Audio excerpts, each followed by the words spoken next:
Ihr sagt, ich bin verrückt, denn ich lebe in meiner Welt. Ganz egal, ob's euch entzückt, denn ich lebe, wie's mir gefällt. Ihr sagt, ich bin verrückt, denn ich lebe in meiner Welt. Ganz egal, ob's euch entzückt, denn ich lebe, wie's mir gefällt. Ich lebe, wie's mir gefällt, mir ist egal, was du Fotze von hältst, denn du Fotze wirst entstellt. Also was, Mann, und du Spinner denkst, du bist krass, fuck, ich komme zu dir nach Hause und das mit gezogener Pappgang. Guck die Wand an, wenn du Spaß mit mir sprichst, und ich höre bei Gott, dass ich deine fette Mutter fick. Wenn du weiter Faxen machst und mein Kragen im Platz, dann ist alles zu spät, weil dein Mund sehr erwacht. Und jeden Deckung, leider gibt es keine Rettung. Wir sprengen die Ketten mit das Album also in Deckung. Und ich lauer dir auf und du witterst die Gefahr. Immer wieder guckst du nach hinten, aber niemand ist da. Und du kommst nicht mehr klar und denkst, du hast Paranoia, denn jeder Schritt aus dein Haus ist für dich wie ein Abenteuer. Aber das ist hier kein Spielplatz, wir spielen die echten ABUS mit dem K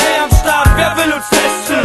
Ihr sagt, ich bin verrückt, denn ich lebe in meiner Welt. Ganz egal, ob's euch entzückt, denn ich lebe, wie's mir gefällt. Ihr sagt, ich bin verrückt, denn ich lebe in meiner Welt. Ganz egal, ob's euch entzückt, denn ich lebe, wie's mir gefällt. Okay, ihr meint, ich wär verrückt, okay, das kann ich schon verstehen, denn ich lebe in meiner eigenen Welt und höre dunkle Wesen reden. Ich fliege auf nem Besen, nenn mich BB Blocksberg, weil ich schon immer cool sein wollte oder gern ein Rock wär. Doch für den Abschluss hat es nie richtig gereicht. Ach scheiß drauf, denn ich weiß, das Rappen macht mich reich. Wie gesagt, ich lebe in meiner eigenen Welt, mir egal ob's dir gefällt.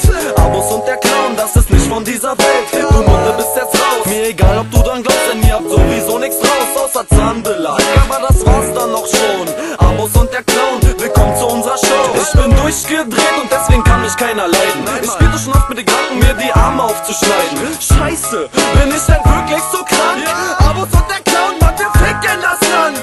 Ihr sagt, ich bin verrückt, denn ich lebe in meiner Welt. Ganz egal, ob's euch entzückt, denn